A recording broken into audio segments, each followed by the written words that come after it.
ఈరోజే కొత్తగా వచ్చిన వాడు చేతులు ఎత్తండి. ఓ వెరీ గుడ్, గట్టిగా క్లాప్స్ కొడదాం.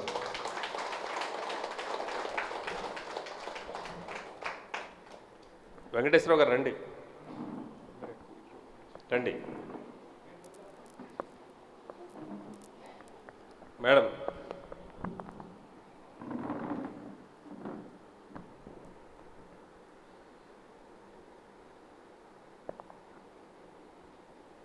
మీరు రండి. మేడం మీరు కూర్చోండి సార్. ఓకే, సో మనమంతా ధ్యానానికి ఎందుకు వచ్చాం చెప్పండి? ధ్యానం దేనికోసం వచ్చాం అమ్మా? ఓకే, మన గురించి మనం తెలుసుకోవడానికి. ఎంతమంది చేతులు ఎత్తండి మన గురించి మనం తెలుసుకునేవాళ్ళు? వండర్ఫుల్. ఏంటి మనం అంటే? మనం అంటే ఎవరు? ఆత్మలో. సో మనం ఆత్మ, ఆ ఆత్మ ఏంటో తెలుసుకోవాలని వచ్చాం, దాని ఎక్స్పీరియన్స్ అవ్వడానికి, అనుభవం అవ్వడానికి. ఓకే, ఇంకా మిగతా వాళ్ళు, ఇప్పుడు చేతులు ఎత్తిన వాళ్ళు కాకుండా మిగతా వాళ్ళు దేనికోసం వచ్చారు ధ్యానానికి? పర్వాలేదు, ఎందుకు వచ్చారో తెలిస్తే కదా. డాక్టర్ దగ్గరికి వెళ్ళినప్పుడు మనం ఎందుకు వచ్చామో తెలిస్తే మనకు ఏం రావాలో అది వస్తుంది. యా, సో మనస్సు ప్రశాంతత లేదు. ఓకే, ఎంతమందికి లేదు మనస్సు ప్రశాంతత కోసం వచ్చిన వాళ్ళు? ఓకే, నెక్స్ట్ ఇంకా మూడోది, ఇంకా మిగతా వాళ్ళు. ఈ రెండు కాకుండా ఇంకొంతమంది ఉన్నారు కదా, దేనికోసం వచ్చారు? ఆరోగ్యం కోసం ఎంతమంది వచ్చారు? ఇంకా మిగతా వాళ్ళు? సో మొత్తానికి కామన్గా మొత్తం కలిపితే ఒక 10-15 మంది కంటే ఎక్కువ లేదు చేతులు ఎత్తింది. రిమైనింగ్ అంతా ఏమి ఉట్టిగానే వచ్చారా? ఊరికినే వచ్చారా ధ్యానానికి? ఇంకేమైనా కారణం ఉందా చెప్పండి? టైం తక్కువ ఉంది, వెంకటేశ్వరరావు గారు ముందే చెప్పారు, టైం చాలా తక్కువ ఉంది మనకి. ఓకే, చెప్పాలి ఫాస్ట్గా.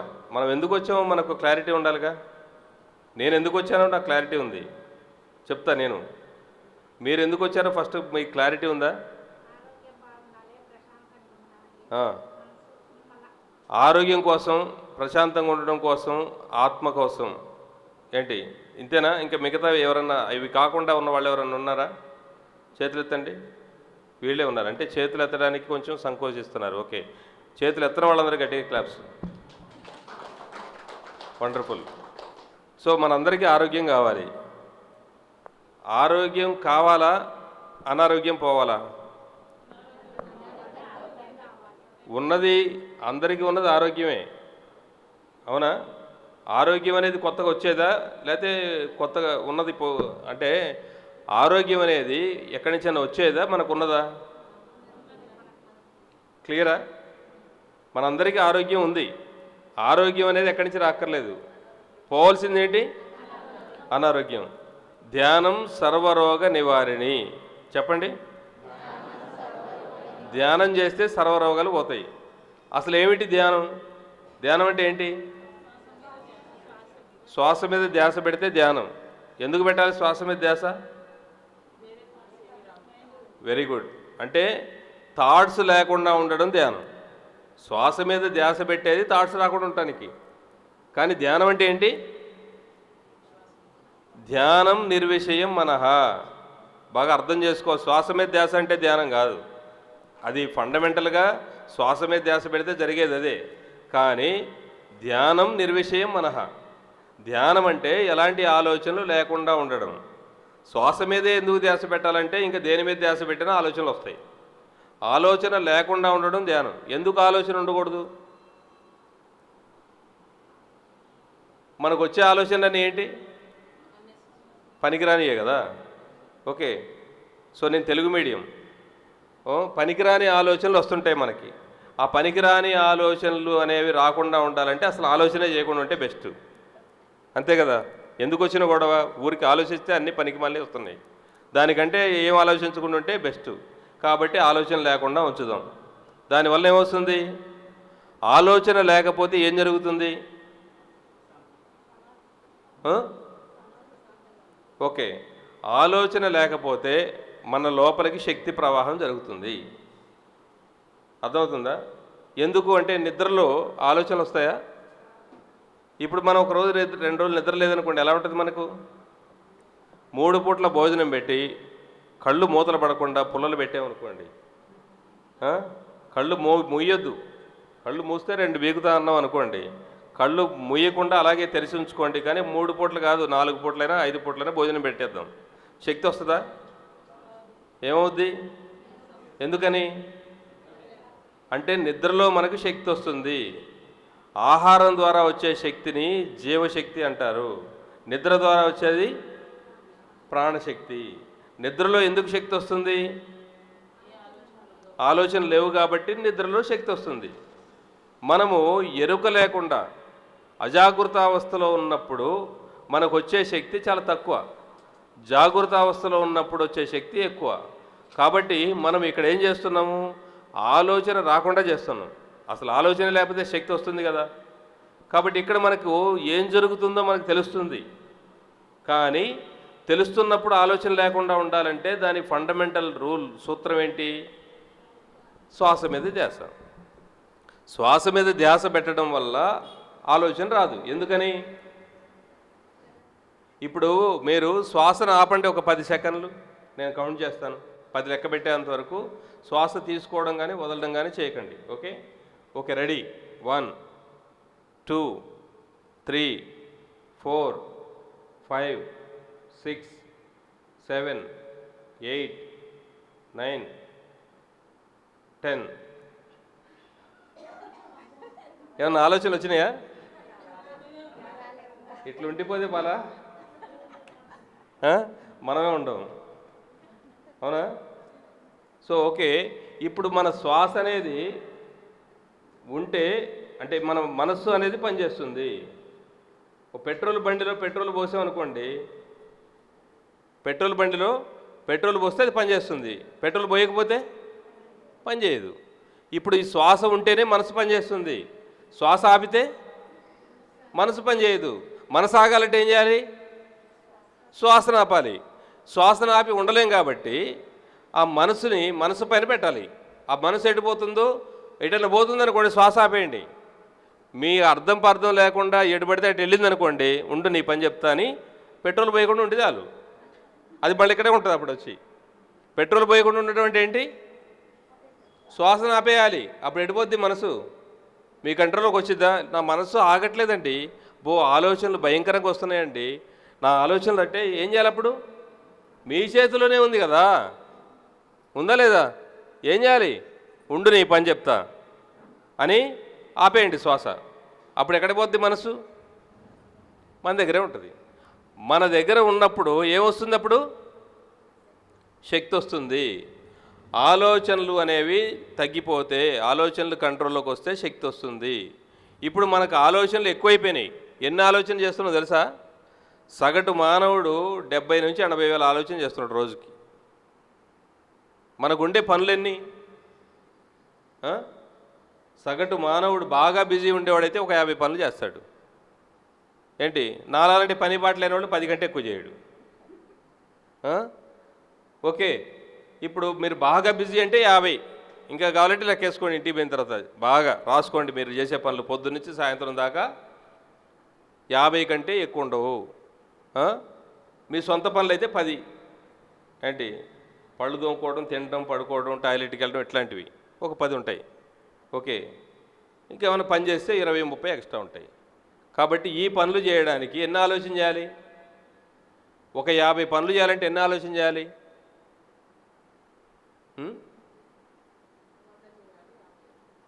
50కి ఒక ఆలోచన. ఇప్పుడు ఇక్కడికి రావాలి, క్లాస్కి మెసేజ్ వచ్చింది, వెళ్ళాలా వద్దా? ఒకవేళ వెళ్తే ఏం లాభం, వెళ్ళకపోతే ఏం నష్టం? ఒక 5 10 చేయండి. ఒక పనికి ఒక 10 ఆలోచన చేసిన ఎన్ని ఉంటాయి? 50 పనులకు 500 కంటే ఎక్కువ ఉంటాయా? మరి 60, 70, 80 వేల ఆలోచనలు ఏముంటాయి? పనికి మాలని. గట్టి క్లాప్స్ కొడదాం మేడంకి. పనికి మాలిన ఆలోచనలే ఉంటాయి, అవునా కదా?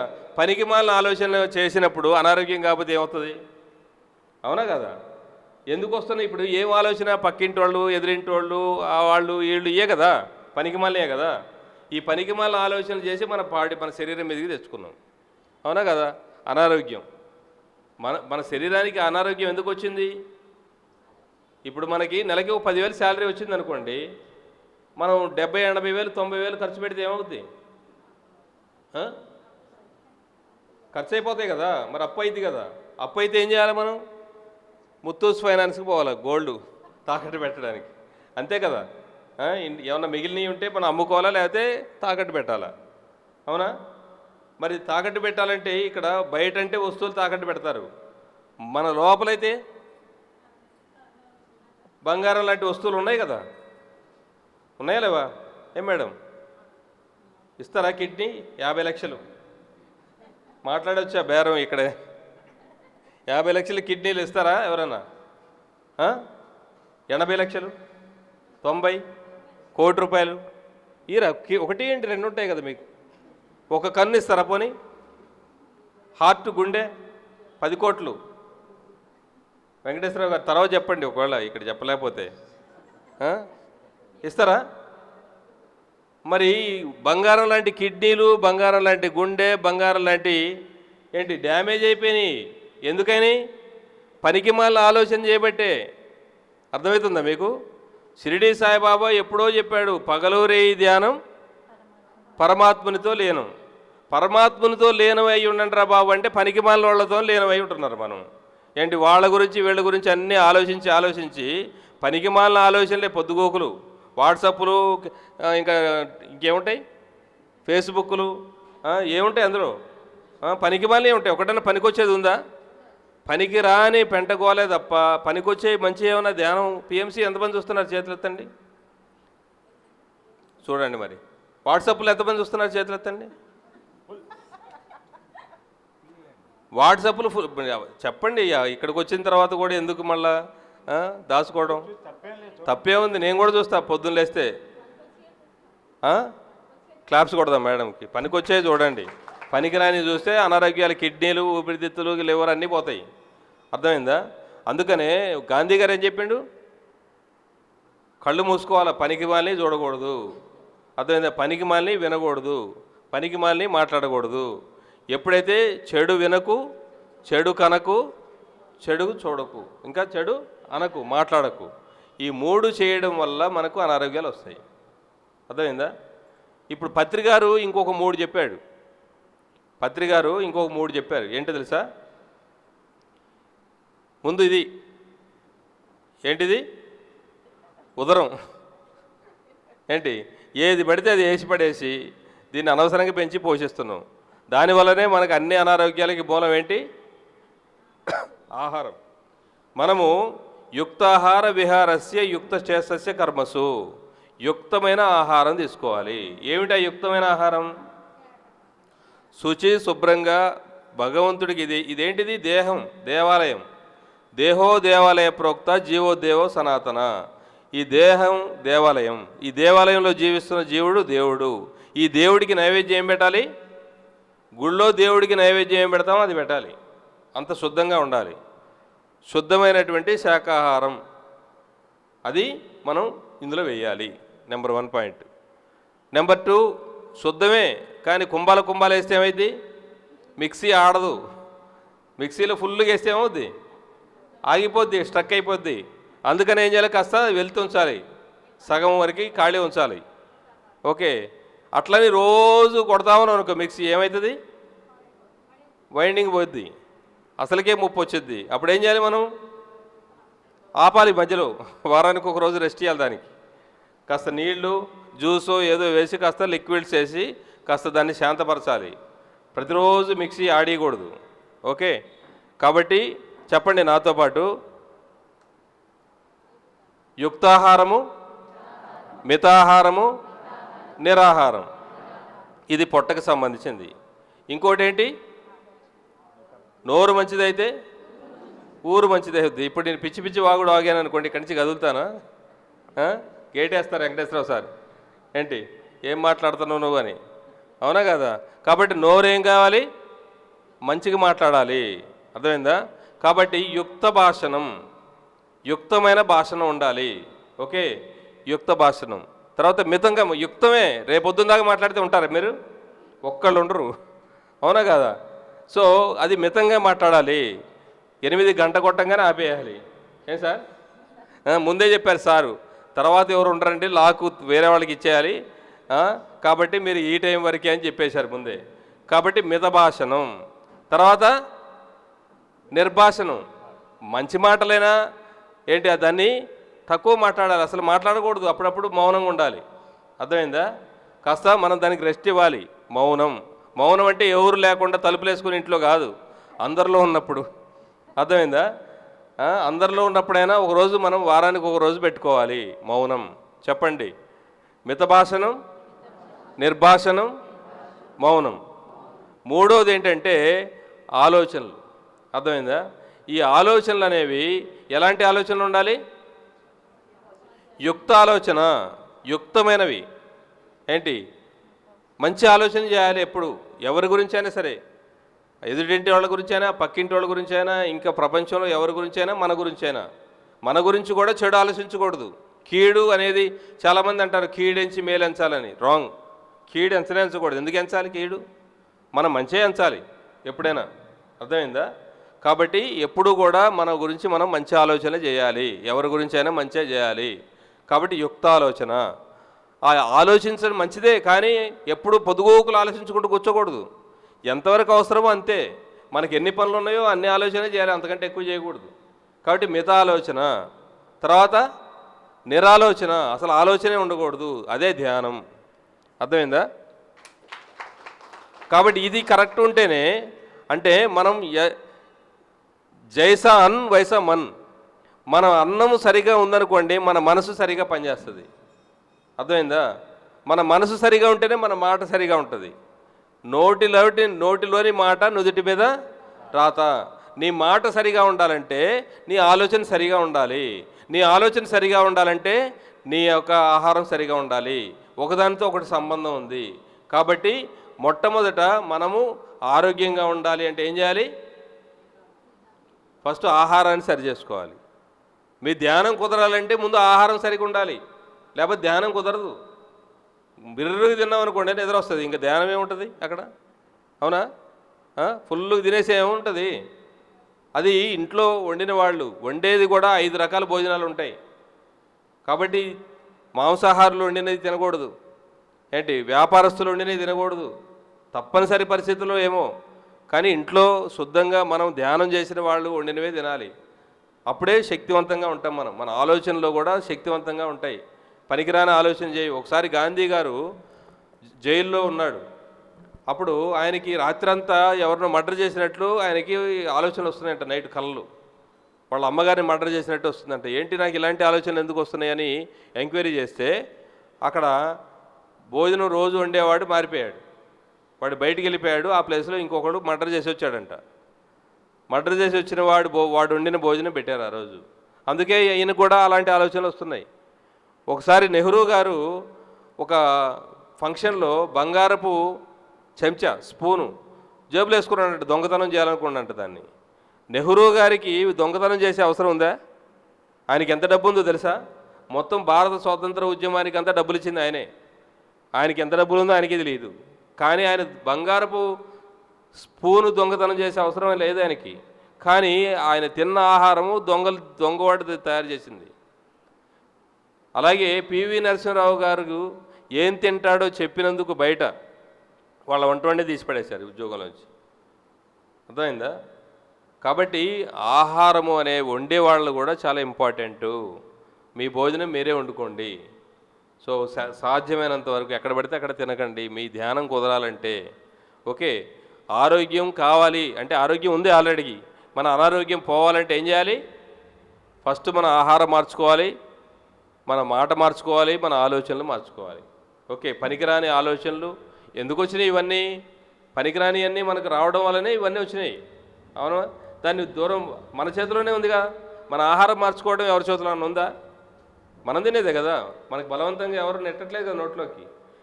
మనమే తినేది. కాబట్టి దాన్ని సరి చేసుకుంటే అన్నీ సరి అవుతాయి. అర్థమవుతుందా? సో కాబట్టి ప్రతి ఒక్కళ్ళు అది గుర్తుపెట్టుకోండి. ఇంకేంటి? ఈరోజు అమావాస్య ధ్యానం. ఓకే, అమావాస్య పౌర్ణమి ఈ రెండు చాలా ప్రధానమైనవి. ఓకే, అమావాస్య ధ్యానం అంటే ఏమిటి, అసలు అమావాస్య రోజు ఏం జరుగుతుంది, పౌర్ణమి రోజు ఏం జరుగుతుంది, మనకు ఫండమెంటల్గా తెలియాలి. ఇప్పుడు మనం భూమి మీద ఉన్నాం, సూర్యుడి నుంచి శక్తి వస్తుంది. ఓకే, ఈ సూర్యుడికి భూమికి మధ్యలో చంద్రుడు వస్తాడు అమావాస్యకి. పౌర్ణమి రోజుల్లో ఆ చంద్రుడు అనేవాడు అడ్డంగా ఉండడు. అర్థమైందా? ఇప్పుడు మనం భూమి మీద ఉన్నాం, సూర్యుడికి భూమికి మధ్యలో చంద్రుడు అడ్డంగా వస్తే అది అమావాస్య. అది 180 డిగ్రీస్లో ఇలా వెళ్ళిపోయింది అనుకోండి చంద్రుడు, అప్పుడు పౌర్ణమి. ఇప్పుడు ఆ సూర్యుడి యొక్క కిరణాలు చంద్రుడి పైన పడి భూమి మీదకి వస్తాయి, పరావర్తనం. చంద్రుడికి ఎలాంటి పరావర్తనం అంటే ఎలాంటి ప్రకాశం లేదు చంద్రుడికి. పైగా చంద్రుడి యొక్క శక్తి చాలా నెగిటివ్గా ఉంటుంది, ఉద్గారమైనది, ఒక డస్ట్బిన్ లాంటిది అనుకోండి. ప్రతిసారి ఈ భూమి చుట్టూ చంద్రుడు తిరుగుతూ ఉంటాడు. భూమి తన చుట్టూ తాను తిరుగుతుంది, భూమి చుట్టూ చంద్రుడు తిరుగుతూ ఉంటాడు. ఈ భూమి సూర్యుడి చుట్టూ తిరుగుతుంది. ఈ సూర్యుడి చుట్టూ తిరిగే సమయంలో ఈ చంద్రుడు కూడా దీని చుట్టూ తిరుగుతూ, ఎప్పుడైతే సూర్యుడికి భూమికి మధ్యలో చంద్రుడు వస్తే అది అమావాస్య. చంద్రుడు మధ్యలో లేకుండా ఇటువైపు వచ్చాడనుకోండి, అది పౌర్ణమి. ఓకే, ఇప్పుడు అమావాస్య రోజుల్లో ఏం జరుగుతుంది, సూర్యుడి కిరణాలు భూమి మీద పడవు, దానివలన ఈ భూమి కొంచెం శక్తి తగ్గుతుంది. ఇప్పుడు ప్రతిరోజు ఉదయం మున్సిపాలిటీ వాడు వస్తాడు, ఎందుకు? చెత్త తీసుకెళ్ళడానికి. చంద్రుడు కూడా అమావాస్యకు వస్తాడు, ఎందుకు? మన ఆలోచనలు, మన భయాలు, మన దుఃఖాలు, ఈ భూమి మీద ఉన్న మానవుడు ఇవి ఇక్కడే ఉన్నాయనుకోండి, ఎప్పటికీ ఇది పేరుకుపోయి మహా కోపంలాగా తయారైపోద్ది భూమి. కాబట్టి ఈ ప్రకృతి ఒక అద్భుతమైనటువంటి ఒక పరిస్థితుల్ని కల్పించింది. దానిలో భాగంగా ఈ చంద్రుడు ప్రతి 15 రోజులకు ఒకసారి వస్తుంటాడు. ఓకే, వచ్చి 15 రోజులు కాదు, నెలకోసారి వచ్చి మనకు అమావాస్యకు వచ్చి ఆ చెత్త అంతా తీసుకొని మన ఆలోచనలు భయాలన్నీ తీసుకొని వెళ్ళిపోతాడు. ఇది ఎవరికి సామాన్యుడి దగ్గర భయాలు దుఃఖాలు ఉంటాయి. అర్థమైందా? ప్రతినిత్యము ధ్యానం చేసేవాడి దగ్గర ఏముంటాయి? ఆలోచనలు శూన్యమైపోయాయి. ఇప్పుడు ఆలోచనలు శూన్యం కాని వాళ్ళ దగ్గర రోగాలు భయాలు దుఃఖాలు బాధలు ఉన్నాయి. ప్రతిరోజు ఆలోచనలు శూన్యమైపోతే ఉంటాయి, ఇక్కడ ఉన్నాయేమన్నా? ఉండవు. కాబట్టి మరి అప్పుడు మనం ఏం చేయాలి? అమావాస్య రోజుల్లో ధ్యానమే చేసేది. ఎందుకు ధ్యానం చేయాలి? ధ్యానం అంటే ఆలోచన లేకుండా ఉండడం. ఆలోచన లేకుండా ఉండడమే ధ్యానం. ఓకే, అది ఫండమెంటల్. బ్యాంక్ అకౌంట్ ఓపెన్ చేయడం, బ్యాంక్ అకౌంట్ ఓపెన్ చేసిన తర్వాత మనం ట్రాన్సాక్షన్ చేయాలి కదా, చేయాలా వద్దా? ఏం చేయాలి? ఇప్పుడు ఆలోచన ఎందుకు మానేయాలంటే మనకి ఉన్నాయన్ని పనికిమాలిన ఆలోచనలు కాబట్టి. పనికిమాలిన ఆలోచన జీరో చేసిన తర్వాత పనికొచ్చేవి ఉండాలా వద్దా? ఇప్పుడు మనం పొలం దున్నుతాం, ఎందుకు ఎప్పుడు దున్నుతూనే ఉండాలా? ఏం చేయాలి? విత్తనాలు నాటుకోవాలి కదా. మన జీవితానికి విత్తనాలు ఉన్నాయా లేవా? మనము భూమి మీదకి వచ్చాం, మనం పెరుగుతున్నాం. ఏంటి మనకంటూ జీవిత లక్ష్యాలు ఉన్నాయా లేవా? ఏమి ఉన్నాయి చెప్పండి. సహజంగా ప్రతి వాళ్ళకి లక్ష్యం ఉంది. ఏంటి? ఇప్పుడు మీ పిల్లలు ఉన్నారనుకోండి, గొప్పోళ్ళు అంటే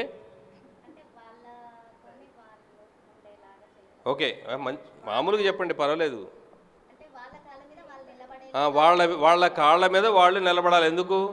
వాళ్ళు ఎవరు పక్క ఇంటి వాళ్ళ కాళ్ళ మీద నిలబడుతున్నారా? సరే, ఓకే ఓకే.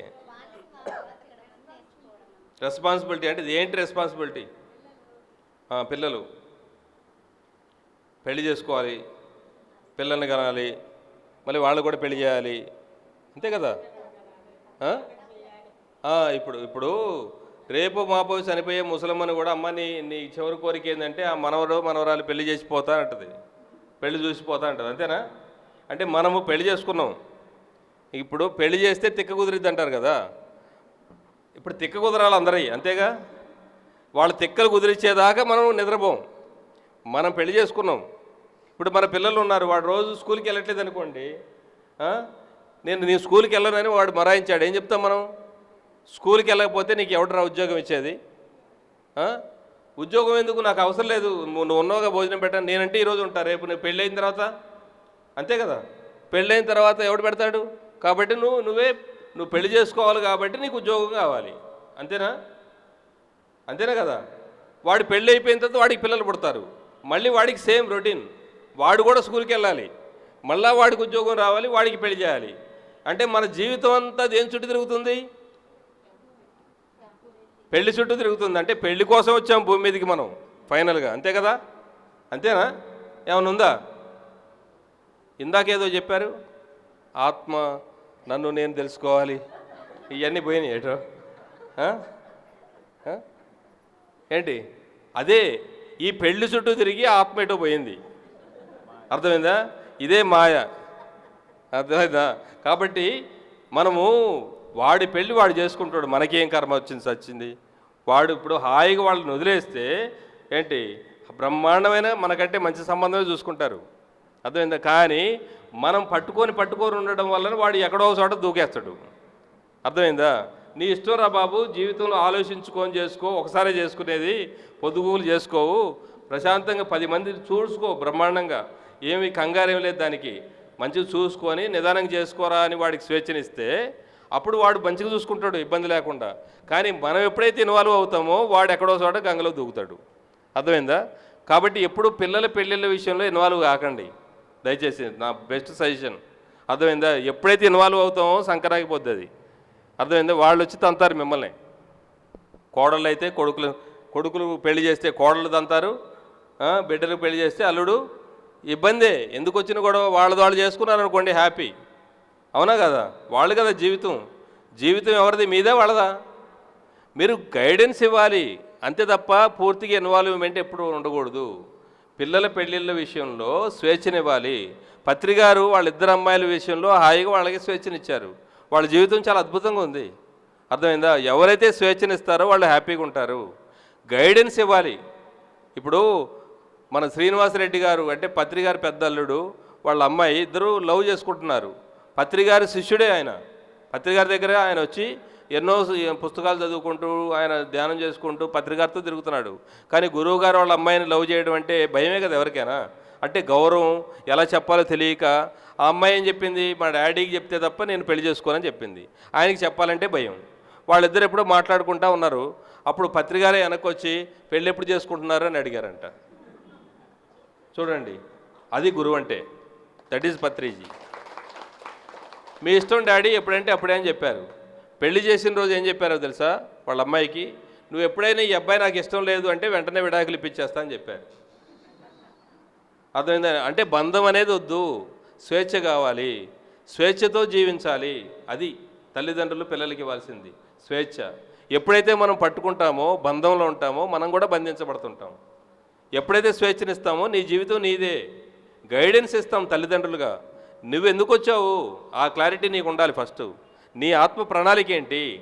ఈ భూమి మీద 1940 సంవత్సరం తర్వాత పుట్టిన వాళ్ళు, అంతకుముందు పుట్టిన వాళ్ళు ఎవరైనా ఉంటే ఒకసారి చేతులు ఎత్తండి. బిఫోర్ 1940. మై గుడ్నెస్, అందరూ 40 తర్వాతే పుట్టారు, గట్టి క్లాస్ కొడదాం. అయితే ఇక్కడ 1940 తర్వాత పుట్టిన వాళ్ళందరికీ గొప్ప అవకాశం ఉంది. ఏంటో తెలుసా? మీ యొక్క జన్మ ప్రణాళికలు, షిరిడి సాయిబాబా జీవిత చరిత్ర ఎంతమంది చదివారు చేతులు ఎత్తండి.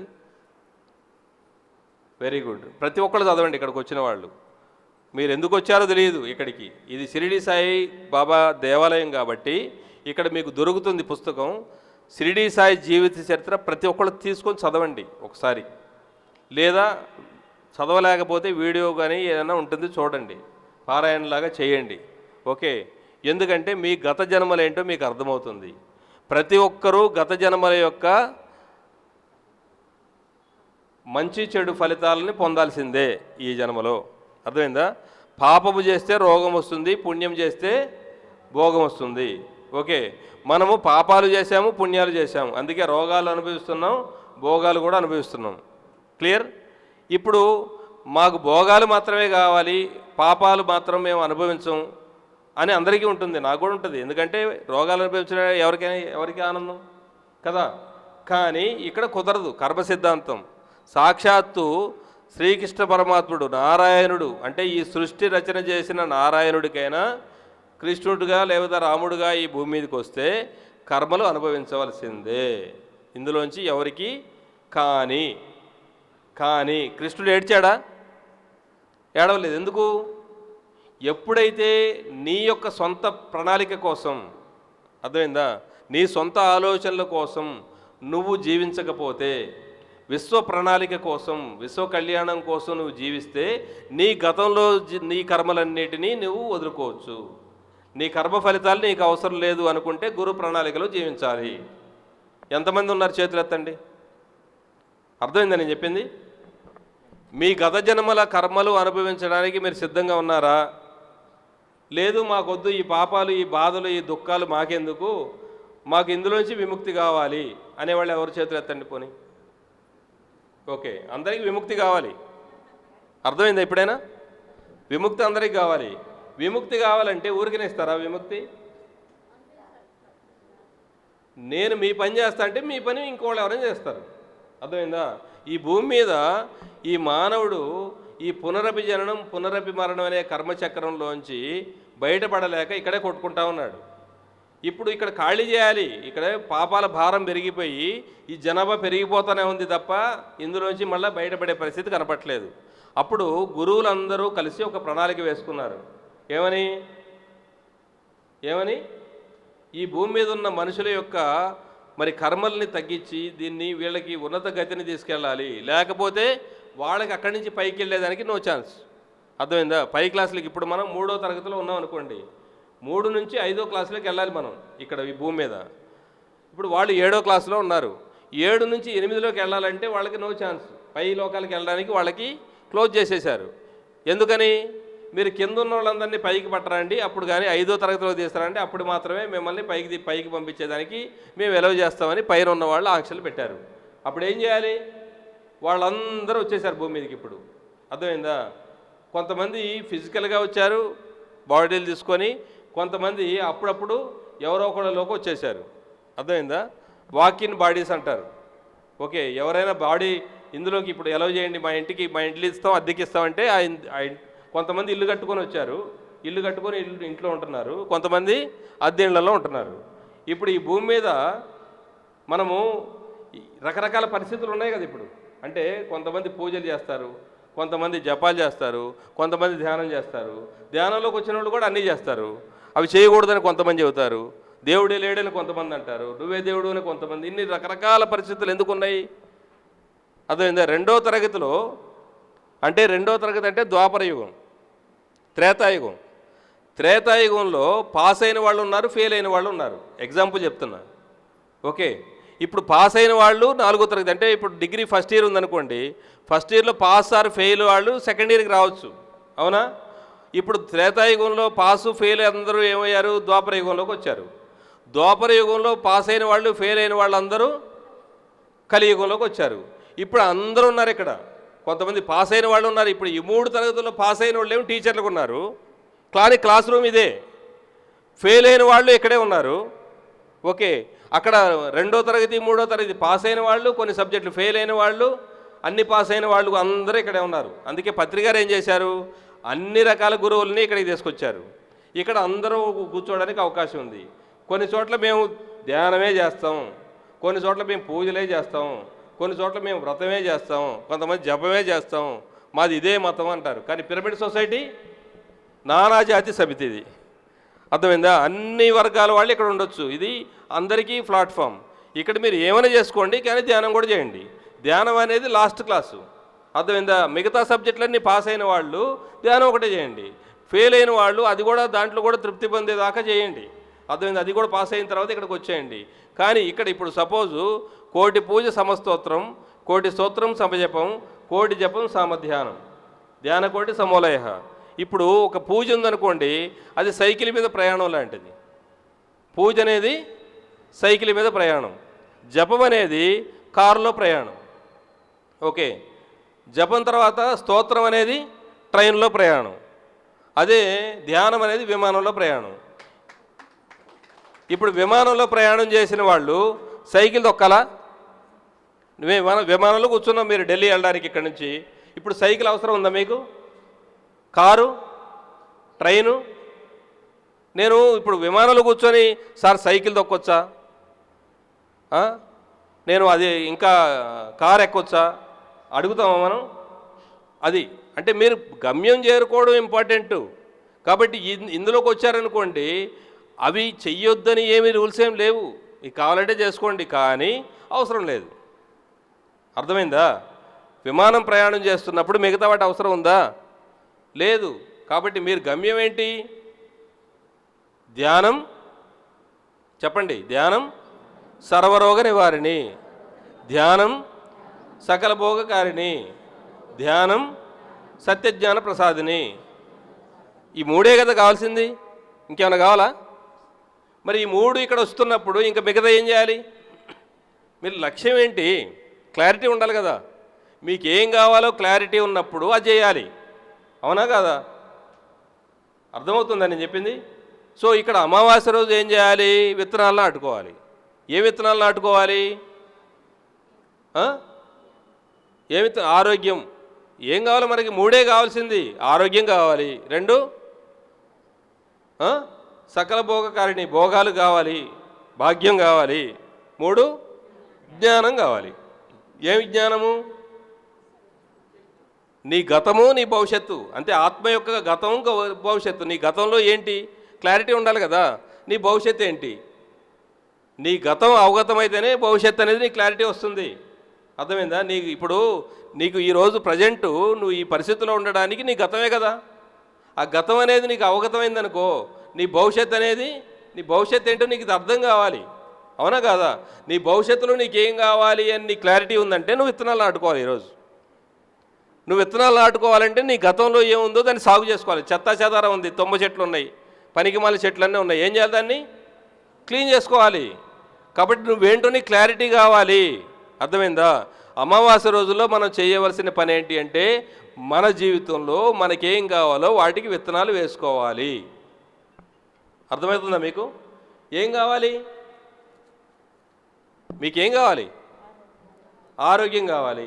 మీకే కావాలా? అందరికి కావాలా? అందరికంటే మీ చుట్టాలకే కాదు, ప్రపంచంలో అందరికి కావాలా? ఇప్పుడు విశ్వానికి 1 రూపాయి అయినా ఒకటే, 1 కోటి రూపాయలైనా ఒకటే, 1000 కోట్లైనా ఒకటే. అర్థమైందా? ఇప్పుడు మీకు కావాల్సింది ఆరోగ్యం. మీకు మాత్రమేనా? ప్రపంచం మొత్తానికా? ఎందుకు కావాలి ప్రపంచానికి మొత్తానికి? నాకేం పని? గట్టి క్లాప్స్ కొడదాం. అందరూ బాగుండాలి, అందులో మనం ఉండాలి. ఓకే. ఎందుకంటే కరోనా వస్తుంది, పక్కింటోడికి వస్తే మనకు కూడా వస్తుంది. అర్థమైందా? ఇది లాజిక్. అందరూ బాగుండాలి. ఎందుకు తెలుసా? ఎవరికైనా ఈ ప్రపంచంలో చైనా వాడికి వచ్చినా, అమెరికా వాడికి వచ్చినా మనకు కూడా వచ్చింది రేపు. అందుకనే మనం కోరుకోవాల్సి. అందుకని ఇప్పుడు ఒకళ్ళ ఎజెండా కాదు. ఇప్పుడు మీరు కోరుకుంటే ప్రతి వాడికి కోరుకోవాల్సిందే. స్వార్థం ఉంటే మీకు ప్రాబ్లమ్స్ తప్పవు. కాబట్టి ఆరోగ్యం కావాలంటే ఇక్కడ ఎవరికి కావాలి? ఆరోగ్యం అందరికీ కావాలి. కాబట్టి మన విత్తనం ఆరోగ్యం అనే విత్తనం నాటుకోవాలి అమావాస్య రోజు. ఇంకా రెండోది ఏం కావాలి? వైభోగం కావాలి. ఆరోగ్యమే మహాభాగ్యం. అది ఫస్ట్. మనకి డబ్బులు కావాలి కదా. అడుగు తీసి అడుగు పెడితే కావాల్సింది ఏంటి? మనీతోనే అన్నీ వస్తాయా? అర్థమైందా? కరెన్సీ నోట్లతోనే అన్ని పనులు అయిపోతాయి అనుకుంటాం మనం. పత్రికారి జేబులో 2 జేబులు ఖాళీయే. అవునా? కరోనా టైంలో కూడా కోట్ల రూపాయలు వచ్చినాయి పత్రికారికి. ఎందుకని? ఆయన సంపదని అంటే డబ్బు కరెన్సీ నోట్లలో చూడలేదు. అర్థమైందా? సంపద అంటే ఈ మానవులే సంపద. ఈ మానవ వనరులు కావాలి, మనుషులు కావాలి. ఆయన ఏం కోరుకున్నారు? ఎప్పుడు మీతో ఫ్రెండ్షిప్ చేస్తాను, నేను మీతో ఉండడానికి నాకు అవకాశం ఇవ్వండి. అర్థమైందా? నాకేం కావాలి? మీరు కావాలి నాకు. అర్థమైందా? మీరు నాకు కావాలి అని ఎప్పుడైతే ఆయన కోరుకున్నాడో మీ దగ్గర ఉన్నదంతా ఆయనది అయిపోతుంది. అర్థమైందా? కరోనానా లేకపోతే రేపు ఏంటి పరిస్థితి అని ఆలోచించకుండా అందరూ తీసుకొచ్చి డబ్బులు ఎందుకు ఇచ్చారు? ప్రపంచానికి మొత్తం జ్ఞానం ఇవ్వాలని. అర్థమైందా? ఈ జ్ఞానం మాకు మాత్రమే వస్తే సరిపోదు, ప్రపంచానికి మొత్తానికి జ్ఞానం కావాలి. అంటే పిఎంసి అవసరం ఉంది అని కరోనా టైంలో బిక్కుమని అందరూ భయంగా ఉంటే ఆ టైంలో ఆయన ఏం చేశారు? కూర్చోవాలి కూర్చోవాలి. ఎక్కడ? ధ్యానంలో. అవునా కదా? అందరినీ ఏం చేశారు ఆయన? గంటలు గంటలు గంటలు గంటలు ప్రతి దేశంతో మాట్లాడారు, ప్రతి దేశంలో ఉన్న ప్రజలతో మాట్లాడారు. మాట్లాడి అందరినీ కూర్చోబెట్టి ధ్యానం చేపించారు. అందరూ భయంతో ఉంటే మనం ఎలా ఉన్నాం? పిరమిడ్ మాస్టర్లు ఎలా ఉన్నారు అప్పుడు? చాలా ధైర్యంతో ఉన్నారు. దానికి కారణం ఎవరు? పిఎంసి. ఆ పిఎంసిని ప్రపంచమంతా పంపించాలా వద్దా? మనము ఏదైతే కోరుకుంటున్నామో అది అందరికీ ఇవ్వాలి. అర్థమైందా? మనము ఏదైతే మనం కావాలని కోరుకుంటున్నాం, మనకేం కావాలి ఇప్పుడు? వైభోగం కావాలి. అర్థమైందా? సంపద కావాలి. సంపద అంటే కరెన్సీ నోట్లు మాత్రమే కాదు, గుర్తుపెట్టుకోండి. సంపద అంటే మంచి ఆహారం కావాలి. అర్థమైందా? ఈరోజు మంచినీళ్ళు కూడా కొనుక్కుంటున్నాం మనం, అవునా కదా? ఈరోజు సరైన ఆహారం ఉందా మనకి? విషం తిని బతుకుతున్నాం మనం. అర్థమవుతుందా? కాబట్టి మంచి ఆహారం కావాలి, మంచినీరు కావాలి. ఏంటి ఇంకా? మంచి గాలి కావాలి. కలుషితం అయిపోయింది గాలి, నీరు, భూమి అంతా కలుషితం అయిపోయింది. కాబట్టి ఈ భూమి మీద సంపద అందరికీ కావాలి, అందరికీ సమానంగా. అర్థమైందా? ఎవరెవరికి ఏది ఎప్పుడెప్పుడు కావాలో. ఇప్పుడు రాజస్థాను ఎడారిలో పోయామనుకోండి, ₹1,00,00,000 ఉంది ఒకవైపు, గ్లాసు మంచినీళ్ళు ఒకవైపు ఉన్నాయి. ఏది కావాలి అంటే సంపద అక్కడ మంచినీళ్ళే, అవునా కదా? సంపద అంటే కరెన్సీ నోట్లు కాదు. ఇప్పుడు మనము హాస్పిటల్లో ఉంటాం, డబ్బులు ఉన్నాయి ₹1,00,00,000. ఏంటి? ఆరోగ్యం కావాలా? సంపద డబ్బులు కావాలా? ఆరోగ్యం కావాలి. అర్థమైందా? ఆరోగ్యమే సంపద. కాబట్టి మనకు సంపద కావాలి. సంపద అంటే డబ్బులు లేదు, కరెన్సీ నోట్లు కాదు, గుర్తుపెట్టుకోండి. ఎప్పుడు మనకి ఏది అవసరమో అది మనకు అందుబాటులో రావాలి. ఓకే. మూడోది ఏం కావాలి? జ్ఞానం కావాలి. అవునా? ఏం జ్ఞానం కావాలి? ఒక ఆత్మజ్ఞానం. ఈ ఆత్మ అనేది ఈ భూమి మీదకి వచ్చింది, దానికి రూల్స్ ఉన్నాయి. ఏం చేయాలి, ఏం చేయకూడదు, ఎలా జీవించాలి, ఎలా జీవించకూడదు. కావాలా వద్దా? ఎవరు చెప్పాలి? అది తెలిసిన వాళ్ళు చెప్పాలి. ఈ భూమి మీద భగవద్గీత అనేది ఉంది. భగవద్గీత అంటే ఏంటి అర్థం? భగవంతుడు గీసిన గీత. భగవద్గీత ఎంతోమంది చెప్పారు. భగవద్గీత వ్యాఖ్యానాలు రాసిన వాళ్ళు ఎంతమంది ఉన్నారంటే, కనీసం ఇలాంటి ఒక బిల్డింగ్, ఇలాంటి రూమ్స్ ఒక 10 ఫుల్గా నింపినా కూడా ఇంకా మిగిలి ఉంటాయి. అంతమంది వ్యాఖ్యానాలు రాశారు. ఎవరు ఇష్టం వచ్చినట్టు వాళ్ళు రాశారు. అదేమో సంస్కృతంలో ఉంది. ఆ పదాలు ఒక్కొక్క సంస్కృత పదానికి 50 అర్థాలు ఉంటాయి. ఎవరు ఇష్టం వచ్చిన అర్థాలు వాళ్ళకు ఉన్నాయి. మనకు అర్థమవుతాయి అవి. ఒకరు మాంసం తినొచ్చు అంటారు, ఇంకోళ్ళు మాంసం తినకూడదు అంటారు. వాళ్ళు ఒకసారి ఒకటి చెప్తారు, ఇంకోసారి అదే వాళ్ళే ఇంకొకటి చెప్తారు. అంటే వాళ్ళకే క్లారిటీ లేదు. పత్రిగారు దాదాపు 1,00,000 మంది చదివినటువంటి గ్రంథాలు చదివి, ఏంటి, వేల మంది గురువులు చెప్పినటువంటి విషయాల్ని ఆయన తర్కించి, ఎంతోమంది వేల మంది అనుభవాలు విని, ఆయన ఫైనల్గా ఆయన ఏదైతే జ్ఞానాన్ని డైరెక్ట్గా లైవ్గా ఇచ్చారో అది ఆయన జీవితం మొత్తం ఆయన చెప్పినటువంటి విషయాలన్నీ కరోనా సమయంలో పిఎంసిలో రికార్డ్ చేయబడి ఉంది.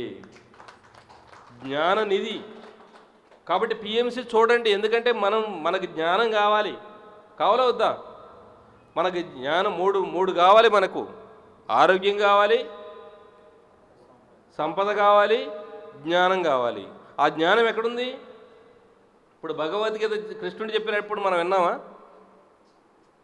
మనం లేం కదా. అప్పుడు ఆయన ఏం చెప్పాడో, అక్కడ అర్జునుడు ఉన్నాడు, ఆయన ఏమి విన్నాడో, తర్వాత గ్రంథస్థం చేయబడినప్పుడు అది ఏం చేయబడిందో మన దగ్గర అయితే లేవు అవి రికార్డు. అవునా? ఇప్పుడు అవి ఎవరు ఇష్టం వచ్చినట్టు వాళ్ళు మార్చేశారు, చరిత్రలే మార్చేశారు. మనం చదువుకునే పుస్తకాల్లో చరిత్రలన్నీ మారిపోయినాయి. కాబట్టి ఏది కరెక్టు ఏది రంగు మనకు తెలియదు.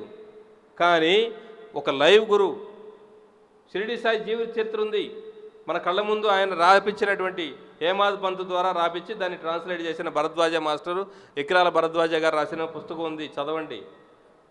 సో ఇవి మనకు కళ్ళకు కట్టినట్టు ఉన్నాయి. అవి చదివి వాళ్ళు ఏం చెప్పారు, అక్కడ జ్ఞానం ఉంది. అలాగే అలాంటి భూమి మీద ఉన్న గురువులందరి జ్ఞానము పిఎంసిలో రావాలని పత్రికారు చాలా క్లియర్గా చెప్పారు. ఈ భూమి మీద ఉన్న ప్రతి గురువు యొక్క జ్ఞానము పిఎంసిలో వస్తుంది. అలాగే పత్రిజీ లక్షల మంది పుస్తకాలు రాసినటువంటి గ్రంథాలు చదివి చెప్పినటువంటి విషయాలు ఉన్నాయి.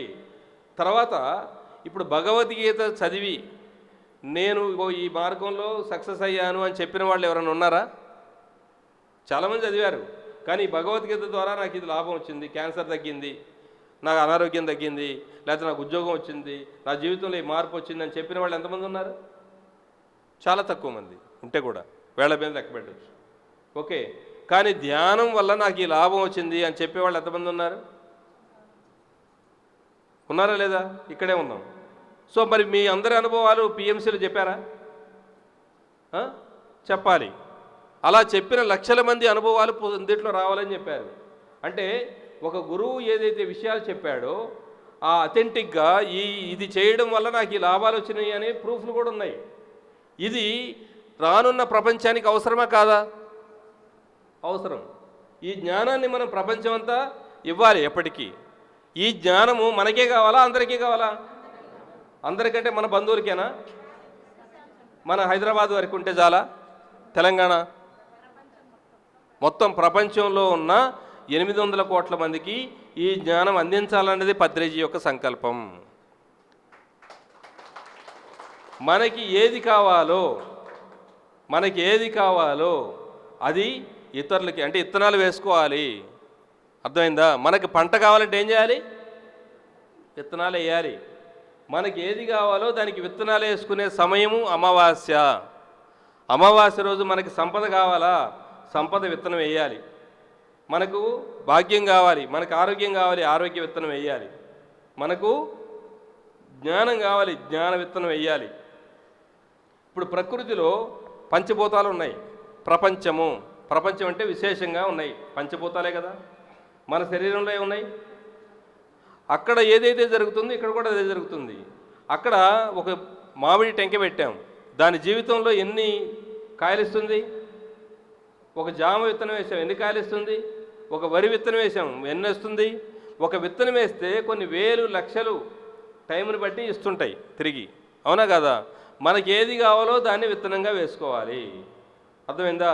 అక్కడ ఏదైతే జరుగుతుంది అక్కడ జరుగుతుంది సహజంగా. మనం చిన్నప్పటి నుంచి చూస్తున్నాం. ఓకే, అవి చాలా కామన్ అయిపోయినాయి మనకు. ఏముంది, మామిడి టెంక పెడితే కాయలు కాస్తాయి, పెద్ద విషయం ఏముంది. కానీ అక్కడ ఏమైతే ఉందో ఇక్కడ కూడా అదే ఉంది. అక్కడ ఏం జరుగుతుంది? విత్తనం వేసాం మనం. విత్తనం వేసినప్పుడు అది చీకటిలో, అంతే కదా, మట్టి లోపల చీకటే ఉంటుంది. ఆ చీకటి లోపల విత్తనం వేస్తే అది ఏమైంది? చిన్నగా మొక్క వచ్చింది. ఆ మొక్కకి ఏం కావాలి? నీరు పోయాలి. నీరు తర్వాత సూర్యరశ్మి పడాలి, తర్వాత గాలి ఆడాలి, అవకాశం ఇచ్చేది ఆకాశం, ఖాళీ ప్లేసు అంటే అవకాశం ఇవ్వాలి. అడ్డంగా ఏదైనా ఉంటే పెరుగుద్దా? అంటే అగ్ని, ఇక్కడ ఏమున్నాయి? భూమి, నీరు, అగ్ని, ఆకాశము, వాయువు. ఈ 5 మన శరీరంలో కూడా ఉన్నాయి కదా. ఈ శరీరంలో ఈ ఆలోచన అనేది ఇక్కడ మన శ్వాస అనే ద్వారానే ఆలోచన వస్తుంది. ఈ ఆలోచన మనకు ఆరోగ్యం కావాలి, ఒక ఆలోచన. అది ఆలోచన భావనగా మారాలి. అర్థమైందా? భావన ఎక్కడవుతుంది? భావన, ఫీలింగ్ ఎక్కడ ఉంటుంది? హృదయంలో. అర్థమైందా? ఈ హృదయంలో ఎవరున్నారు? ఇక్కడ నారాయణుడు అంటే, అంటే నీరు ఎక్కడైతే ప్రయాణం చేస్తుందో అక్కడ, అంటే నీరు ప్రయాణం చేసేదే నారాయణ. అర్థమైందా? నారాయణ అంటే నీరు, ఆయనం, ప్రయాణం. నీరు ప్రయాణం చేసే ప్లేసు. మన శరీరంలో నీరు నిరంతరం ప్రయాణం చేస్తుంది రక్తం రూపంలో, అవునా కదా?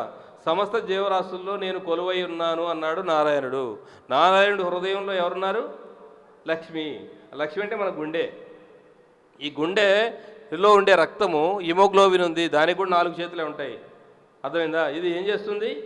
మన శరీరంలో ఉన్న ప్రతి అణువుకి ప్రాణశక్తిని అందిస్తుంది నిరంతరం, అవునా? భగవంతుడు భావసారూప్యుడు అంటారు. భగవంతుడు మీ భావనలో గనక ఏదైనా కావాలి అనే విత్తనం వేసుకుంటే, అర్థమైందా, అది మీ ప్రతి అణువుకి అందిస్తుంది. తద్వారా అది యాక్టివేట్ అవుతుంది. అర్థమైందా? మీ ఆలోచన భావనగా మారాలి, భావన అనేది భవిస్తుంది. అర్థమైందా? ఇప్పుడు మీకు ఆరోగ్యం కావాలని మీరు కూర్చొని ధ్యానం చేశారనుకోండి, అది మీ నరాల్లోకి, మీ ప్రతి అణువుకి ఆ యొక్క జ్ఞానాన్ని అందిస్తుంది. మీరు ఆరోగ్యవంతంగా అయిపోతారు. అలాగే నాకు మాత్రమే కాదు,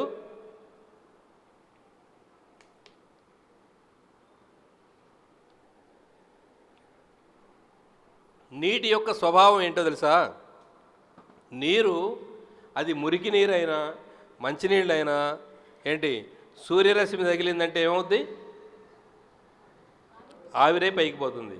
మనం కలశం పెడతాం కదా పూజలో, ఎందుకు పెడతాం తెలుసా? కలశంలో ఏమేస్తారు? నీరు పోసి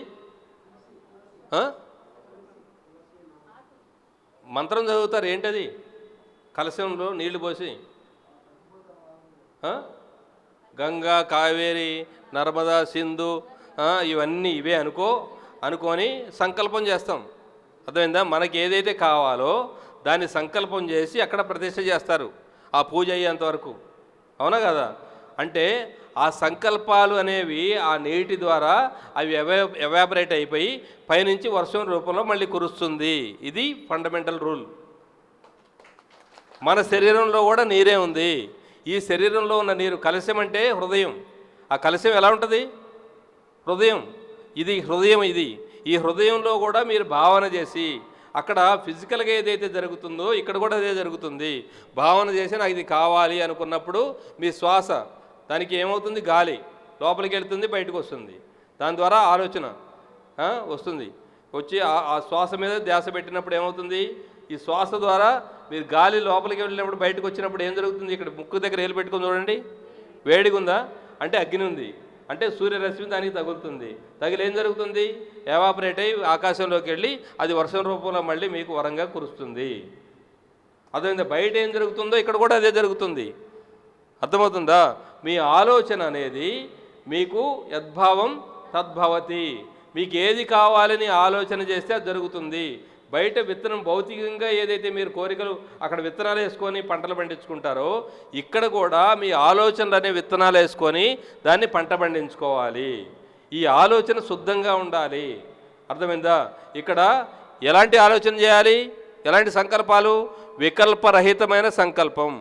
అర్థమైందా? కలుపు మొక్కలు వస్తాయి, ఏదో అనుకుంటాం కానీ అవుద్దా కాదా అని మళ్ళీ కలుపు మొక్కలు మొలుస్తూ ఉంటాయి చుట్టూ. అవునా కదా? అయిద్దో కాదు అని కలుపు మొక్కలు. లేదు ఇది జరగాలి, నేను ఆరోగ్యంగా ఉన్నా అందరూ ఆరోగ్యవంతులు కావాలి అని దానికి సంకల్పానికి బలాన్ని ఇవ్వాలి. అర్థమైందా? నీళ్లు పోయాలి, రోజు శక్తినివ్వాలి, దానికి శ్వాసనివ్వాలి, అగ్నినివ్వాలి. మనం ధ్యానం చేయాలి రోజు. చేసినప్పుడు ఏమవుద్ది? అది పండుతుంది. ఇప్పుడు మనం సామూహికంగా ఉన్నాం. ఇప్పుడు ఒక ఇంట్లో ఒక కొవ్వొత్తి పెట్టుకొని కూర్చున్నారనుకోండి, ఎంత వెలుగు వస్తుంది? ఒక కొవ్వొత్తి వెలుగు కొంచెమే ఉంటుంది. 100 కొవ్వొత్తులు ఉంటే, ఇప్పుడు మీరు ఇక్కడ మీ తలా ఒక కొవ్వొత్తి పెట్టుకొని వచ్చారు. అవునా? మీ కొవ్వొత్తి వెలుగు మాత్రమే మీకు వస్తుందా? అందరి కొవ్వొత్తి వెలుగు కూడా మీకు వస్తుందా? ఇక్కడ సామూహిక ధ్యానము, సామూహిక సంకల్పం వలన ఏం జరుగుతుంది అంటే మీ యొక్క శక్తి రెట్టింపు అవుతుంది. ఎంతమంది ఉన్నారో అన్ని రెట్లుగా అది సంకల్పం అనేది జరుగుతుంది. కాబట్టి మన సంకల్పాలు సామూహికంగా ఉండాలి, సమూహం కోసమై ఉండాలి. అర్థమైందా? మీకోసం మీ ఇక్కడ వచ్చి ఎవరికి వాళ్ళు సింగిల్ ఎజెండాతో వచ్చారనుకోండి, ఎవరిది వాళ్ళే వచ్చారనుకోండి, అప్పుడు అవి అవ్వడానికి చాలా టైం పడుతుంది. కాబట్టి కావాల్సింది 3 కదా. 3 కంటే 4వది ఏమైనా ఉందా ఎవరికైనా? అది పెళ్ళికి కావచ్చు, చదువుకు కావచ్చు, ఇంకా దేనికైనా కావచ్చు, ఇల్లు కట్టుకోవడానికి కావచ్చు, రకరకాల పరిస్థితులు. అర్థమైందా? సంపద కావాలి. ఎలా అయితే మనకెందుకు? మన అవసరాలు తీరాలి, అంతే కదా. కాబట్టి మా అందరికీ సంపద కావాలి అని సంకల్పం చేసుకోవడం కరెక్టా? ఎవరి వాళ్ళు ఇండివిజువల్గా చేసుకోవడం కరెక్టా? అందరూ సామూహికంగా. అర్థమైందా? సామూహికమైనటువంటి సంకల్పం కావాలి. అందరూ తలా కొవ్వొత్తి పట్టుకొని వస్తే అందరి వెలుగు అందరికీ పనికి వస్తుంది. అందుకే సామూహిక ధ్యానం అనేది చాలా ఇంపార్టెంట్. అర్థమైందా? సామూహిక ధ్యానాన్ని గట్టిగా క్లాప్స్ కొడదాం. పత్రికారు అన్ని పుస్తకాలు చదివి కేవలం మాటలు మాత్రంతో పరిమితం కాలేదు. పత్రికారు మాటలు చెప్పింది చాలా తక్కువ, కానీ చేపించింది ఆయన మనకి ప్రాక్టికల్గా ఎలా జీవించాలో చూపించారు. అర్థమైందా? మాటలు అనేవి ఆయన చేతలు చూపించారు. శుభాశుభ పరిత్యాగి, మంచి చెడు 2 వదిలేయి. ఏం చేయాలి? యజ్ఞం చేయి. యజ్ఞం అంటే సామూహిక ధ్యానమే యజ్ఞం. ఈ యజ్ఞం యొక్క ఫలితం ఏం కావాలి? మనకు ఏం కావాలి? ఆరోగ్యం కావాలి, సంపద కావాలి, జ్ఞానం కావాలి. ఇప్పుడు ఈ జ్ఞానం ఉందనుకోండి, అర్థమైందా? అల్టిమేట్గా ఏం కావాలి? జ్ఞానం అనేది ఉంటే మిగతా అన్నీ వచ్చేస్తాయి. అర్థమైందా? ఇక్కడ ఆరోగ్యం ఎందుకు లేదు? జ్ఞానం లేకపోవడం వల్ల ఏది తినాలో తెలియదు, ఏం తినకూడదో తెలియదు, ఏం మాట్లాడాలో తెలియదు, ఏం మాట్లాడకూడదో తెలియదు. అవునా? కాబట్టి అది తెలిస్తే కదా. సంపద అనేది ఎందుకు లేదు మన దగ్గర? సరిగా లేకపోవడం వల్లే. ఇప్పుడు నా దగ్గర డబ్బులు ఉన్నాయి, పేకాట ఆడుతున్నా రోజు పోయి, బుద్ధి లేక. అప్పుడు ఏమవుద్ది? రోజు బార్ షాప్కి వెళ్ళి మందు తాగుతున్నా, బుద్ధి లేదు. ఏం చేయాలి? ఏమైపోయింది? నా సంపద అంతా కరిగిపోయింది. నా సంపద ఏం చేశాను నేను? మొత్తం ధ్యాన ప్రచారం చేసుకుంటూ తిరిగా. మా నాన్నగారి దగ్గర, నా దగ్గర లేదు, నాది పోయింది మొత్తం, సంకనాకి పోయింది. బిందె పెడితే చెంబు అవుతుంది. మనం వ్యాపారాలు చేస్తే కలిసి రావట్లేదని ఏం చేయడం మొదలుపెట్టా? ధ్యాన ప్రచారం చేయడం మొదలుపెట్టా. 2007 నుంచి. మా నాన్నగారి దగ్గర ఆస్తి ఉంది. ఆయన జీవితంలో ఎన్నో కర్మలు చేసి ఉంటారు కదా. నాకు మీ ఆస్తి అక్కర్లేదు. ఏంటి నాకు భవిష్యత్తులో నేను ఎప్పుడో కాటికి కాళ్ళు చాపుకున్నప్పుడు మీ ఆస్తి వచ్చేది లేకపోతే ఏంది అని చిన్నగా నేను అమ్ముకుంటూ వచ్చి ఆయన ప్రచారం చేసుకుంటా, అన్ని వేల పాంప్లెట్లు పంచుకుంటా, మొత్తం తెలంగాణ ఆంధ్ర అంతా తిరుగుకుంటూ తిరిగా. ఆయన కర్మలన్నీ దగ్ధం అయిపోయినాయి. ఆయన హాయిగా ఉన్నత లోకాలకి వెళ్ళిపోయారు. పుత్రుడు పున్నామ నరకాన్ని దాటిస్తాడంట. పురుషుడు అంటే నేను ఆత్మను అని తెలుసుకున్నవాడు. నేను ఆత్మని తెలుసుకున్నాను, నేనే దైవం అని తెలుసుకున్నా. పత్రికారు మొదటి రోజున ఏం చెప్పారంటే, నేను పోయిన భద్రాచలం క్లాస్కి వెళ్తే, దేవుడా దేవుడా అని దేవులాడేవాడే దేవుడు అన్నాడు. నేను దేవుడు కోసం ఎన్నో ఏళ్ళుగా 18 ఏళ్ళు లలితా సహస్రనామం చేశా, షిరిడి సాయిబాబా జీవిత చరిత్ర పారాయణలు చేశా. దేవుడా నన్ను కాపాడు దేవుడా, ఎవడున్నాడు ఎక్కడున్నాడు దేవుడు, నీ లోపల పెట్టుకొని ఎక్కడ ఎదుగుతున్నావురా అన్నాడు పత్రికారు. అప్పుడు అర్థమైంది. ఇన్ని పుస్తకాలు చదివినా నాకు అర్థమై సావలేదు ఈ విషయం. ఏంటి ఎంతమంది గురువుల దగ్గరికి వెళ్ళినా ఇది నాకు ఎవడు చెప్పలేదు. ఏంటి వాళ్ళు చుట్టూ తిప్పించుకున్నారు తప్ప నాకేమీ ఈ జ్ఞానాన్ని ఇవ్వలేదు. కాబట్టి ఈయనే నా గురువు అని డిసైడ్ అయిపోయా. ఈ సత్యం ప్రపంచానికి చెప్తే సరిపోద్దని అప్పటి నుంచి తిరుగుతూనే ఉన్నా. ఇప్పుడు తిరిగింది చాలేరా బాబు, వచ్చి పిఎంసీలో కూర్చోమని చెప్పారు. పిఎంసీ ద్వారా అందరికీ అందరూ ఇక్కడి నుంచే ప్రపంచం అంతా చెప్తున్నారు, వింటున్నారు. కాబట్టి ఇక్కడ వచ్చి చెప్పేదేదో అని చెప్పి పత్రిక తీసుకొచ్చి ఇక్కడ కూర్చోబెట్టారు. కాబట్టి ఈ రోజున మీ అందరి ముందు ఈ సత్యాన్ని చెప్పడం కోసం, ఈ జ్ఞానాన్ని అందించడం కోసం ఈ అవకాశం పిఎంసీ ద్వారా మీ అందరి ముందు కలిగే భాగ్యాన్ని దొరికింది నాకు. కాబట్టి మనం ఏం చెప్పాలి, ఏం చేయాలి? జ్ఞానము కావాలి. అల్టిమేట్గా నేను దైవం అనేవాడికి ఇంకా అడుక్కునే అవసరం ఉందా? మనకి ఏదైనా కావాలంటే ఎవరిని అడుగుతాం? దేవుడా నాకు అది పెట్టు, ఇది పెట్టు, ఇది కావాలి, అది కావాలని అడుగుతాం. నువ్వే దేవుడు అయితే ఇప్పుడు ఇంజనీరింగ్ కాలేజీకి పిల్లవాడు ఇంజనీరింగ్ కాలేజీకి వెళ్తున్నాడు. ఒక 4 సంవత్సరాలు 5 సంవత్సరాలు వెళ్ళిన తర్వాత ఏమవుతాడు? చెప్పండి గట్టిగా. ఇంజనీర్ అవుతాడు. ఒక ఎంబీబీఎస్ కాలేజీకి వెళ్ళేవాడు ఏమవుతాడు? డాక్టర్ అవుతాడు. ఒక లాయర్ కాలేజీకి వెళ్ళేవాడు, బీఈడి కాలేజీకి వెళ్ళేవాడు టీచరు. మరి ఈ పిరమిడ్ సొసైటీకి వచ్చేవాడు ఏం కావాలి? దేవుడు కావాలి. అవునా కాదా? ఏం కావాలి? దేవుడు కావాలి. అందుకే పత్రికారు మొదటి రోజున ఏమంటారు?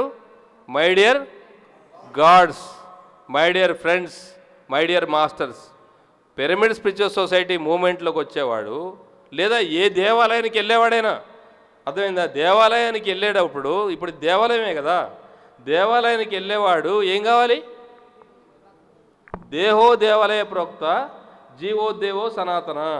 ఈ దేహమే. ఇప్పుడు దేవాలయంలోకి ఎంటర్ కాగానే ఏముంటుంది మనకి ఎదురుగా? ధ్వజస్తంభం ఉంటుంది. ధ్వజస్తంభానికి ఎన్ని కణుపులు ఉంటాయి తెలుసా? కణుపులు కడ్డీల్లాగా ఉంటాయి దాని మీద. ఎన్ని చూడలేదు ఎప్పుడు? ఈసారి పోయి చూడండి. అంటే శాస్త్రీయంగా కట్టిన దేవాలయాలు 33 ఉంటాయి. మీ వెనక బోన్స్ కూడా 33 ఉంటాయి. వెన్నుముకలో 33 బోన్స్ ఉంటాయి. ఇంటికి పోయిన తర్వాత లెక్కేసుకోండి. మీరు లెక్కేసుకోలేరు కాబట్టి వేరే వాళ్ళని లెక్కేయమని చెప్పండి. ఓకే, ఒకళ్ళు లెక్కేసుకోండి. 33 లెక్క తప్ప అయితే నన్ను అడగండి మళ్ళీ వచ్చి. ఓకే, 33 కోట్ల దేవతలకు ప్రత్యేకలు. 33 కోట్లు అంటారు కదా, 33 కోట్లు అంటే 33 కోట్లని కాదు అర్థం. 33 రకాలు. శిష్య కోటి అంటారు కదా, కోటి అంటే అదొక రకం. 33 రకాలు. అర్థమైందా? అగ్ని ఇప్పుడు మనకు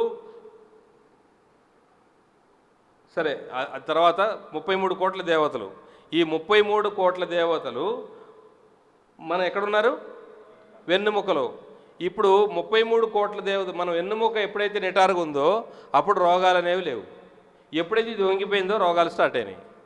ఇప్పుడు ఈ ఎప్పుడైతే ధ్వజస్తంభం లాగా ఉందో అంటే అట్లనే బెగ తీసుకోమాకండి, పట్టేస్తాయి. ఓకే, నిదానంగా ధ్యానం చేసుకుంటా అది నిటారుగా వచ్చేదానికి ప్రయత్నం చేయండి.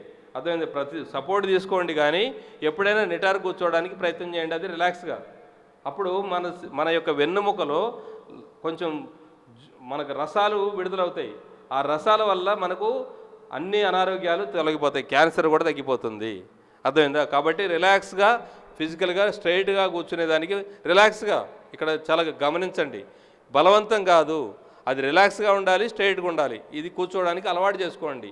ఇప్పటికిప్పుడు అలవాటు కాదు, కానీ రిలాక్స్గా దాన్ని అలవాటు చేసుకోండి. ఒకటి. ఓకే, తర్వాత గుళ్ళోకి వెళ్ళిన తర్వాత ఏం చేస్తారు? నెక్స్ట్ ప్రదక్షిణ చేస్తాం. ప్రదక్షిణ అంటే దేని చుట్టూ ప్రదక్షిణ?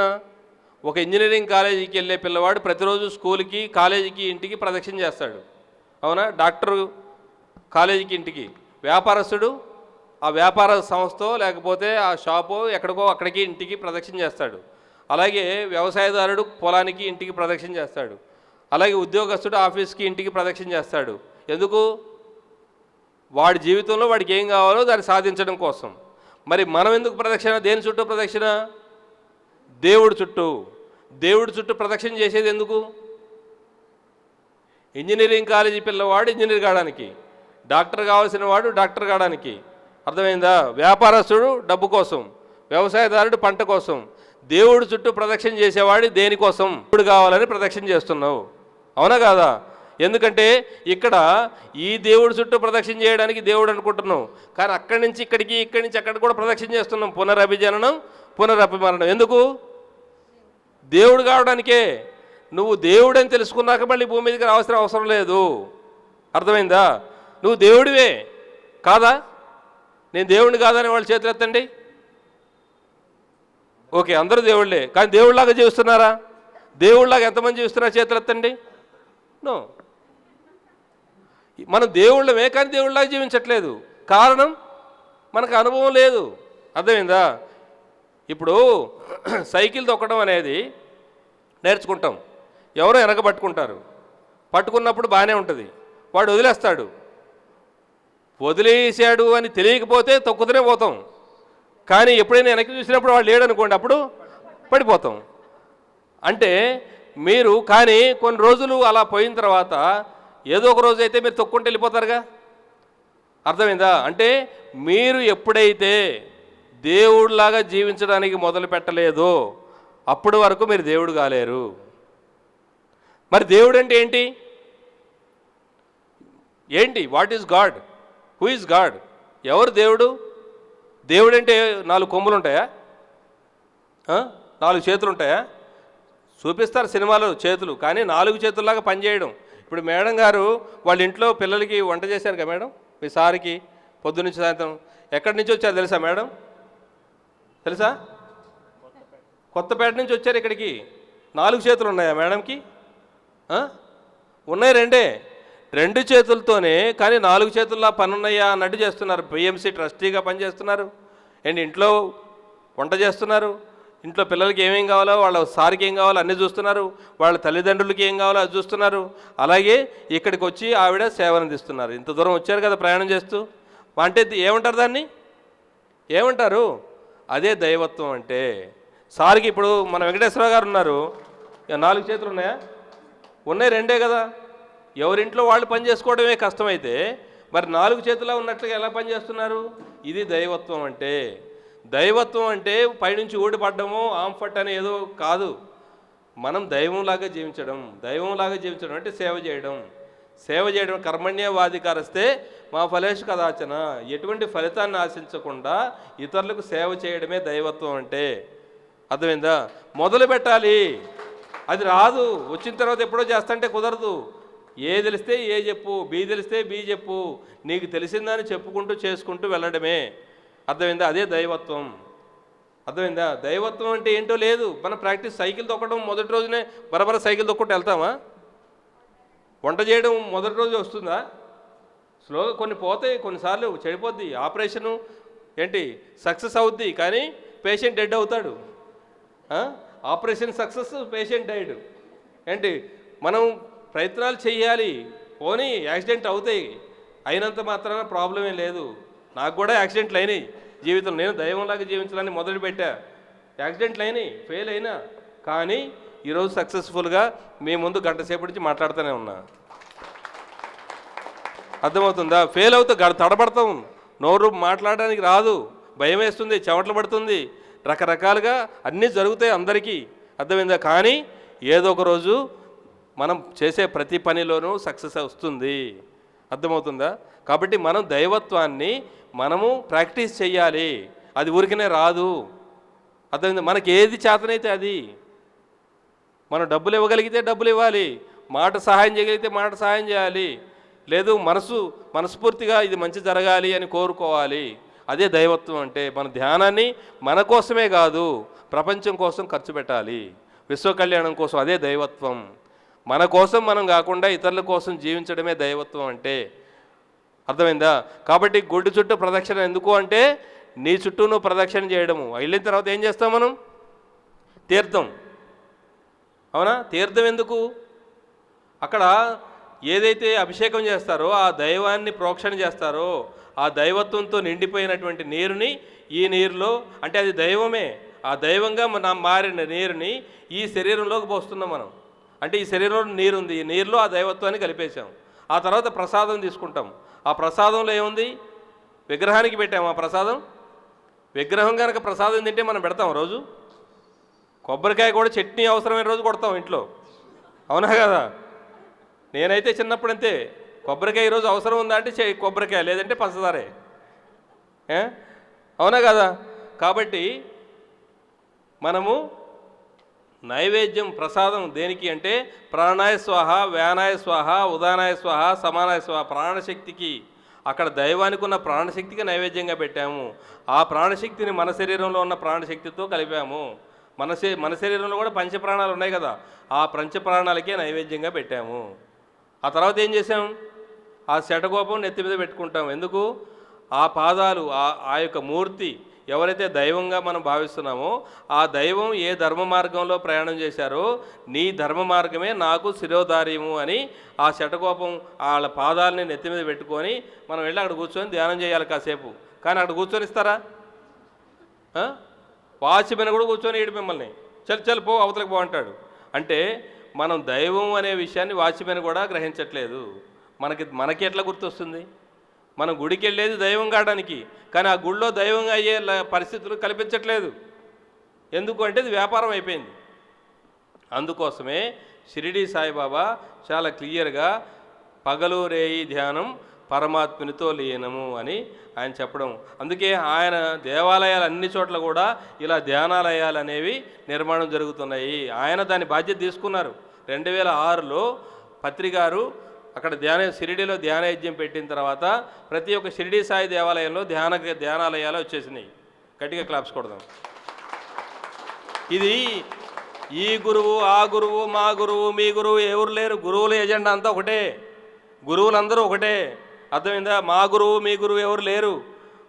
ఈ భూమి మీద ఉన్న ప్రతి గురువు యొక్క ప్రణాళిక ఒకటే. ఈ భూమి మీద ఉన్న ప్రతి మానవుడు బుద్ధుడు కావాలి అంటే దైవం కావాలి. ఈ భూమి మీద ఉన్న ప్రతి జీవి కాపాడబడాలి. అదే పిరమిడ్ స్పిరిచువల్ సొసైటీ మూవ్మెంట్ యొక్క ప్రధానమైన లక్ష్యం. మనందరి యొక్క లక్ష్యం అదే. కాబట్టి ఆ ఎజెండా కోసం మనం అందరం కలిసి పనిచేయాలి. Okay, thank you.